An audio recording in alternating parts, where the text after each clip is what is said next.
రాసిన పత్రిక 5వ అధ్యాయం 16వ వచనం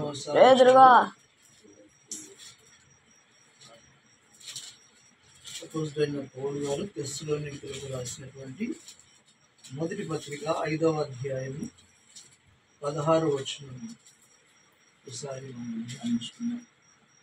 ప్రతి విషయమునందును తెస్సలోనికీయులకు రాసిన పత్రిక మొదటి పత్రిక 5వ అధ్యాయం 16వ వచనం. ప్రతి విషయమునందు కృతజ్ఞతాస్తుతులు చెల్లించుడి. నాతో చెప్పండి. ప్రతి విషయమునందు చెప్పాలి. ప్రతి విషయమునందు కృతజ్ఞతాస్తుతులు చెల్లించుడి. ఇలాగు చేయుట యేసుక్రీస్తునందు ఈ విషయములో దేవుని చిత్తము. ఆమేన్. ఇలా గమనించండి. దేవుని యొక్క ఇష్టం ఏంటంటే అన్ని విషయాలలో అంటే మనం దేవునికి కృతజ్ఞతాస్తుతులు చెల్లించాలి. అన్ని విషయాలు అంటే ఈ రోజున మనం బ్లెస్సీ ఐక్యత యొక్క బర్త్డేని మనం జరుపుకుంటున్నాం. అంటే గత సంవత్సరం అంతా కాపాడినందుకు అన్ని విషయాలలో జరిగిన ప్రతి మేలుల కొరకే మనం అంట దేవునికి స్తుతులు చెల్లించాలి. కృతజ్ఞత ప్లస్ స్తుతి అని అంటాం. అంటే కృతజ్ఞత అంటేనేమో ఆయన చేసిన ఉపకారాలు మర్చిపోకుండా కృతజ్ఞత కలిగి ఉండాలి. ఆరోగ్యం ఇచ్చినందుకు, ఆయుష్ ఇచ్చినందుకు, పోషించినందుకు, కాపాడినందుకు, సంవత్సరం అంతా కూడా ఆయన కాచినందుకు మనం కృతజ్ఞత కలిగి ఉండాలి. కృతజ్ఞత అంటే మందిరాన్ని మర్చిపోకూడదు. కృతజ్ఞత అంటే దేవుని మర్చిపోకూడదు.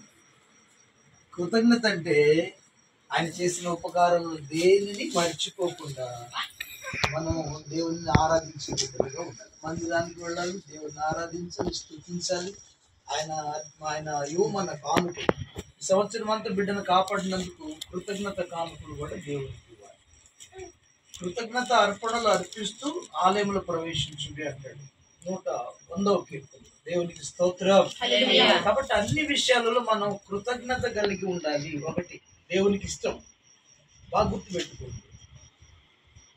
పాపను గత సంవత్సరం అంతా కాపాడినందుకు ఒక విషయం అయితే ఈ సంవత్సరం అంతా కుటుంబాన్ని కూడా కాపాడినందుకు అనేక తెగుళ్ళ నుంచి, అనేక శ్రమల నుంచి, కష్టాల నుంచి, నష్టాల నుంచి, వ్యాధుల నుంచి, బాధల నుంచి, అన్నిటి నుంచి, శత్రువుల నుంచి, మరణం నుంచి, కరువు ఖడ్గం నుంచి, వీటన్నిటి నుంచి విడిపించిన దేవునికి అందరూ కూడా కృతజ్ఞత కలిగి ఉండాలి.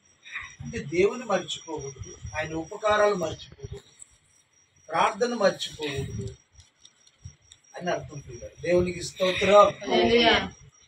కాబట్టి కృతజ్ఞత కలిగి ఉండాలి. అంటే మీకు ఉదాహరణ చెప్తాను. ఒకరోజు అంట యేసు ప్రభు వారు పేతురు ఇంటికి వెళ్ళాడు.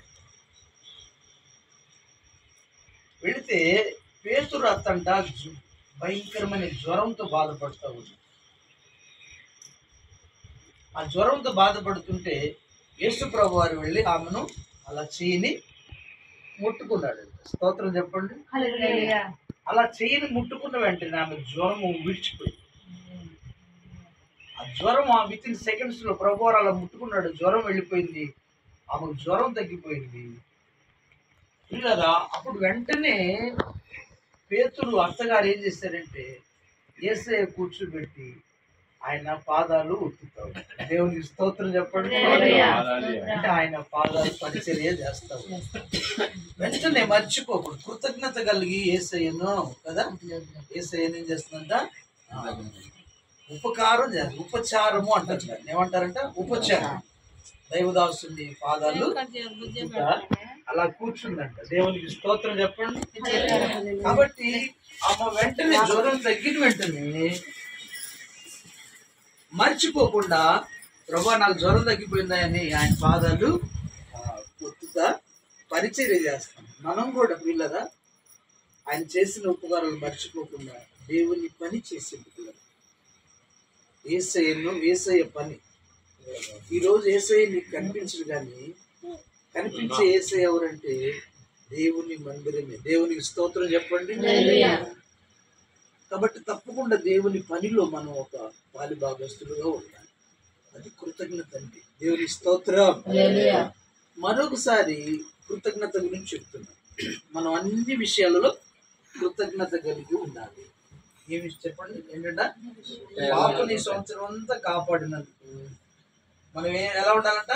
దేవునికి ఎప్పుడు కృతజ్ఞులమై ఉండాలి, కృతజ్ఞత కలిగి ఉండాలి. రెండవది స్తుతులు చెల్లించాలి. కృతజ్ఞత అంటే చేసిన మేళ్ళు మర్చిపోకుండా పేతురంతా యేసయ్య పాద పరిచర్య చేసినట్టుగా మనం కూడా యేసయ్య పని చేసేట్టుగా ఉండాలి. మందిరం పని, ఊడ్చే పని, లేకపోతే దేవుని సేవకులు ఆ పరిచర్య చేసే పని కదా, దేవుని పనిలో ఏదో ఒక పని, లేకపోతే సువార్త ప్రకటించే పని, దేవుని పని చేయాలి కృతజ్ఞత కలిగి. అని చేసిన ఉపకారాలు నీ జీవితంలో, నా జీవితంలో అనేక మేలు చేస్తున్నప్పుడు మర్చిపోకుండా దేవుని పని చేయాలి. రెండవది ఏంటంటే, ఒక రోజంట 10 మంది కుష్ఠరోగులు వస్తా ఉంటే యేసు ప్రభు వారి దగ్గరకు వచ్చారండి. వచ్చాయా మా కుష్ఠరోగం, మాకున్న జబ్బును బాగు చేయాలని అడిగారు. దేవునికి స్తోత్రం. అలా అడిగినప్పుడు యేసయ్య అన్నాడంట, మీరు వెళ్ళి యాజకునికి కనపరుచుకోండి అన్నారు. పాస్టర్ గారి దగ్గరికి దేవాలయానికి వెళ్ళి ఆ దినాలలో ఆ జబ్బు తగ్గిందా లేదా అని పాస్టర్ గారే, ఈరోజు డాక్టర్ గారు చెప్పినట్లుగా అప్పటి కాలంలో పాత నిబంధనలో కుష్ఠరోగం అనేది దేవాలయానికి వెళితే తగ్గిందా లేదా అని పాస్టర్ గారు ప్రూఫ్ చేసేవాడు. దేవునికి స్తోత్రం. కాబట్టి దేవుడు యేసయ్య అన్నాడంట, మీరు వాళ్ళు వచ్చి 10 మంది ఆయన సాగిలపడి నమస్కరించి ప్రభువా మమ్మల్ని బాగు చేయమని అడిగినప్పుడు మీరు వెళ్ళండి, ఇక బాగుపడుతున్నారు, మీరు వెళ్ళి దేవుని ఆలయానికి వెళ్ళి యాజకుని కనపరుచుకోమని చెప్పాడంట. స్తోత్రం. అప్పుడు ఈ 10 మంది వెళతా ఉన్నారు, మందిరానికి వెళుతున్నారు. వెళతా ఉంటే వాళ్ళు హీల్ అయిపోయారు, స్వస్థత వచ్చేస్తుంది. అప్పుడు దాకా కుష్ఠరోగం ఆ చేతులన్నీ కాళ్ళన్నీ ముడుచుకుపోయి ఉన్నటువంటి సమయంలో ఆయన మాట విని వెనక్కి తిరిగి మందిరానికి వెళుతున్నారు. వెంటనే చేతులన్నీ కాళ్ళన్నీ కుష్ఠరోగం అంతా కూడా విడుదల పొంది బాగుపడ్డారు. దేవునికి స్తోత్రం. అయితే ప్రియులారా 9 మంది ఏమో చూసుకున్నారు, బాగయ్యారు, అట్లా వెళ్ళిపోయారంట. వెళ్ళిపోయారు, ఇక ఎంజాయ్ హాయ్ దేవుడు స్వస్థపరిచాడని వెళ్ళిపోయారంట. వాళ్ళ దారిన వాళ్ళు ఒక అతను సమరయుడు అంటే ఎవరంటే చెప్పండి? సమరయుడు అంటే తీసివేయబడి ఎన్నిక లేదు. ఇతనంటే చూసుకొని నాకు స్వస్థత ఇచ్చే అని ముందుకెళ్ళినోడు కూడా అలానే ఎన్నిక వచ్చేసి ఏసై ఎక్కడ ఉండో అక్కడికి వెళ్ళి ఆయన పాదాల మీద పడి ప్రభా నేను బాగైంది, దేవునికి స్తోత్రం, నన్ను బాగు చేసేది వెళ్ళిపోయింది అని కృతజ్ఞత కలిగి ఆయన పాదాన్ని మొక్కాడంట. దేవునికి స్తోత్రం చెప్పండి. అప్పుడు యేసయ్యనంట, మిగిలిన 9 మంది ఎక్కడ? వాళ్ళు ఎట్టిల్లారు? నువ్వు ఒక్కడే వచ్చావు, సమరయుడైన నువ్వు ఒక్కడే వచ్చావు అని చెప్పేసి యేసయ్యనంట. అది కృతజ్ఞత. దేవునికి స్తోత్రం. మేలు మర్చిపోకుండా యేసయ్య దగ్గరికి వచ్చి ఆయన పాదాలు మొక్కుకుంటున్నావా, బాగు చేసేయ, వందనాలయ్యా, నమస్కారాలన్నీ యేసయ్య పాదాలు కొట్టుకుంటున్నా. కాబట్టి కృతజ్ఞత అంటే చేసిన మేళ్ళు మర్చిపోయి అలానే పోకుండా 9 మంది వెళ్ళిపోయారు, బాగైపోయి ఇంకా మళ్ళీ ఆయన దగ్గరికి ఎందుకులని వెళ్ళిపోయారు. ఇతను ఒక్కడు మాత్రమే, సమరయుడు ఒక్కడు మాత్రమే వచ్చి యేసయ్య దుక్కి ఆయనకు కృతజ్ఞత బాగు చేసేది, నీకు వందనాలయ్యా అని దేవునికి కృతజ్ఞత చూపించాడు. దేవునికి స్తోత్రం. కాబట్టి చూసారా కృతజ్ఞత అంటే? అట్లనే దేవుడు చేసిన మేళ్ళు మర్చిపోకుండా ఆరోగ్యమైన, ఆయుషైన, ఆహారమైన, వ్యాధి బాధలన్నీ ఏది తీసేసినా నువ్వు మర్చిపోకుండా ఆయన్ని నీ జీవితకాలం అంతా ఆయన పాదాల దగ్గర నమస్కరిస్తూ, ఆయన పూజిస్తూ, ఆయన సేవిస్తూ ఉండాలి. దేవుని మర్చిపోకూడదు. దేవుని స్తోత్రం. 3 కీర్తనలతో వచ్చిన ఆయన చేసిన ఉపకారములలో దేనిని మర్చిపోకూడదని మాట్లాడు. కాబట్టి అన్ని విషయాలంటే ఆయన చేసిన మేళ్ళన్నిట్లో ఏది మర్చిపోకూడదని దాని అర్థం. రెండవదంట స్తుతులు చెల్లించాలి. ప్రతి విషయంలో దేవునికి ఇష్టమైన పని ఏదన్నా ఉంటుంటే ఒకటి కృతజ్ఞత కలిగి ఉండాలి, రెండవది ఎప్పుడు దేవునికి స్తుతులు చెల్లించాలి. ప్రభా నీకు స్తోత్రాలు అన్నారు. దేవుని స్తోత్రం. కాబట్టి బ్లెస్సీని కాపాడినందుకు అందరి చేతులు పైకి స్తోత్రం చెప్తాం. హల్లెలూయా. నూతన సంవత్సరం దయా కిరీటం అనుగ్రహిస్తున్నందుకు దేవుని స్తోత్రం చెల్లిద్దాం. హల్లెలూయా. అయితే ఒకటి ఏం చేయాలంటే, ఆయన ఇంకా మనల్ని మెచ్చుకోవాలంటే ముందుగానే స్థుతులు చెల్లించాలి. ఈ సంవత్సరం అంతా కాపాడాడు. ఇది 2వ సంవత్సరం 3వ సంవత్సరం 2వ సంవత్సరం. కాబట్టి మొదటి సంవత్సరంలో చక్కగా ఆరోగ్యంగా ఆయుష్ నుంచి కృపాక్షేమం నుంచి కాపాడాడు.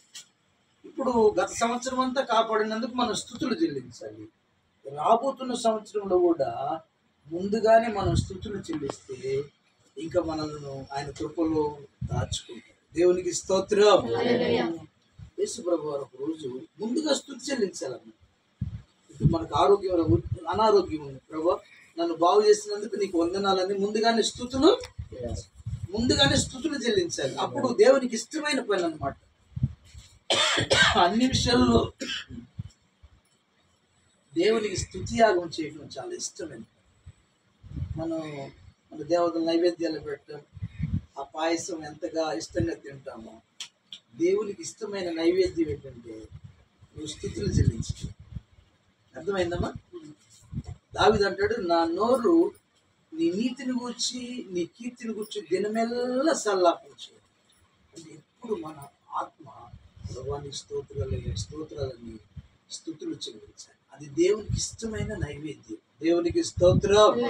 కాబట్టి ఎప్పుడు స్తుతులు చెప్తూ ఉంటాను. భగవానికి వందనాలే, ఈ కష్టాన్ని బట్టి వందనాలే, ఈ మేలును బట్టి వందనాలే, ఈ సమస్యను బట్టి వందనాలే. ఆయన స్తుతులు చెల్లిస్తూ ఉంటే దేవుడు ఇష్టంగా నిన్ను దీవిస్తాడు. ఆమె చెప్పండి, ఆమె చెప్పండి, బిగ్రి చెప్పండి, ఆమె.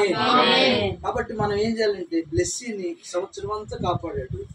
ఈ నూతన 2వ సంవత్సరంలో కూడా నువ్వు కాపాడుతున్నందుకు వందనాలయ్యా. అందరు చెప్పండి, చేతులెత్తి. నువ్వు కాపాడుతున్నందుకు వందనాలు యేసయ్యా. నీ స్తోత్రాలని స్తుతులు ముందుగానే చెల్లించాలి. దేవునికి స్తోత్రం చెప్పండి. హల్లెలూయా.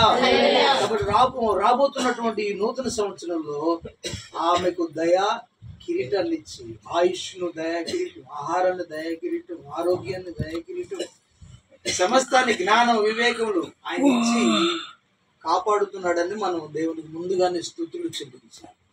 అప్పుడు తప్పకుండా ఆ బిడ్డకు ఒకవేళ సమస్యలు ఉన్నా వాటిని తప్పించి కాపాడుతూ ఉంటాడు.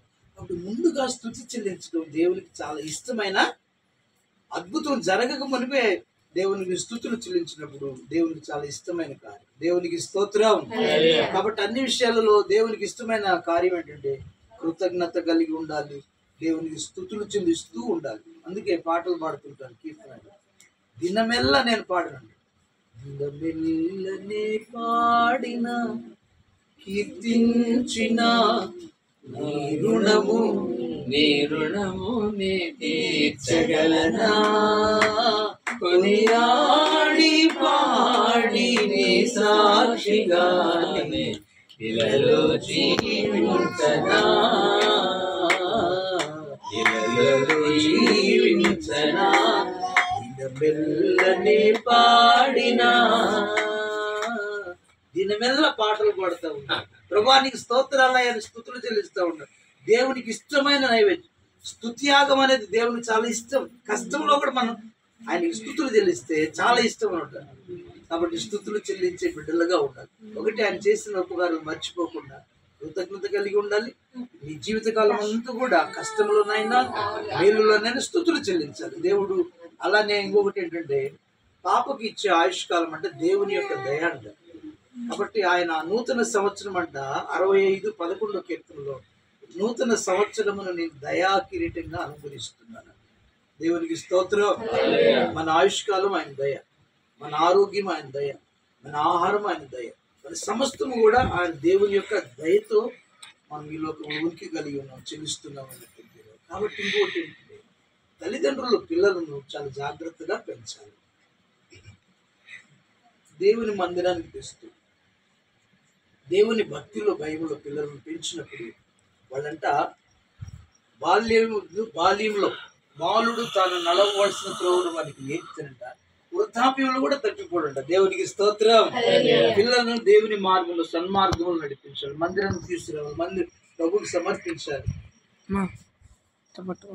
దేవునికి అర్పణలు అర్పించాలి. కాబట్టి దేవుని మందిరానికి తీసుకొచ్చి మంచి మార్గంలో పెంచుతానంట. ఆ వృద్ధాప్యంలో కూడా తప్పిపోడట. మీరు గమనించండి, మా తల్లిదండ్రులు మమ్మల్ని దేవుని మార్గంలో పెంచారు. ఒకసారి చేతిలో చెప్పండి, స్తోత్రం.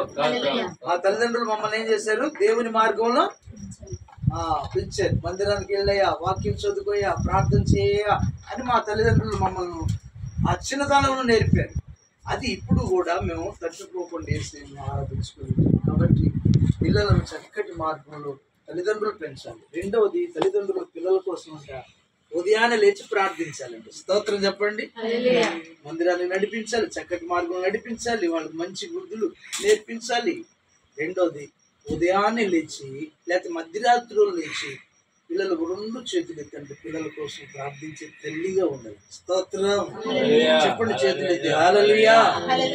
తల్లిదండ్రుల పిల్లలు భవిష్యత్తులో వర్ధిల్లాలన్నా, జ్ఞానమందు వర్ధిల్లాలన్నా, దేవుని దయలో వర్ధిల్లాలన్నా వాళ్ళు ఎప్పుడంట రాత్రి వేళలో రెండు చేతులు ఎత్తి పసిపిల్లల ప్రాణం కోసం నదీ ప్రవాహం వల్ల కన్నీళ్లు ప్రవహింప చేస్తూ దేవునికి ప్రార్థన చేయాలంట, మొరపెట్టాలంట. స్తోత్రం అయ్యా, నా బిడ్డలను కాపాడే, నా పిల్లలకు ఆరోగ్యమే, నా పిల్లలను నీ దయను వర్ధిల్ల చేయ, వాళ్ళకి కావలసిన ఆరోగ్యం, ఆయుష్, ఆహారం మా అందరికి దయచే ప్రభా. నా పిల్లలను నీ నీడలో భద్రపరచు ప్రభు, నీ గాయాల్లో దాచుకొని ఆయన నా పిల్లలకు మంచి భవిష్యత్తు ఇవ్వని తల్లి రాత్రిలో ప్రార్థించే తల్లిగా ఉండాలి. దేవునికి స్తోత్రం. యోబు అనే భక్తుడంట ఉదయాన్నే లేచి పిల్లల కోసం అంట ప్రార్థన చేసేవాడు, బలులు అర్పించేవాడు. కాబట్టి తన పిల్లలను కాపాడాడు. అట్లాగా తల్లిదండ్రులు పిల్లల కోసం ప్రార్థించే వాళ్ళుగా ఉండాలి. ఒకటి, బాల్య దినములోనే మంచి మార్గంలో దేవుని మార్గంలో నడిపించే వాళ్ళుగా ఉండాలి. పిల్లల కోసం తల్లిదండ్రులు ప్రార్థించే వాళ్ళుగా ఉండాలి. మూడోది, మంచి నేర్పే తల్లిదండ్రులుగా ఉండాలి. ఏం నేర్పాలంట? భక్తి నేర్పాలంట. ఏం నేర్పాలి? కాదు బాబు తిట్టయ్యా, మామయ్య వచ్చాడు కదా, మనం ఏం నేర్పుతాం? తిట్టు. మా మనవరాళ్ళు అయితే తంతా అంటాం. ఇప్పుడే 2వ సంవత్సరంలోనే మా చిన్న మనవరాలు తంతో తంతో తంతా అంటుంది. అదే మాట వెళ్ళమ్మడు అలా అన్నప్పుడు మనం ఏం చేయాలి? పొరపాటు అలా మాట్లాడకూడదు, అలా నేర్చుకోకూడదు అని ఒక దెబ్బ కొట్టి వాళ్ళకి మంచి మాటలు నేర్పించాలి, మంచి విద్య నేర్పించాలి, మంచి భక్తి నేర్పించాలి. తల్లిదండ్రులు మంచి మాటలు, దేవుడి మాటలు మన వెనుకల్లో దీవించుగాక. చెప్పండి ఆమేన్, హల్లెలూయా. మంచిదమ్మా, తీసిదమ్మా. దేవుడి మాటలు దీవించుగాక.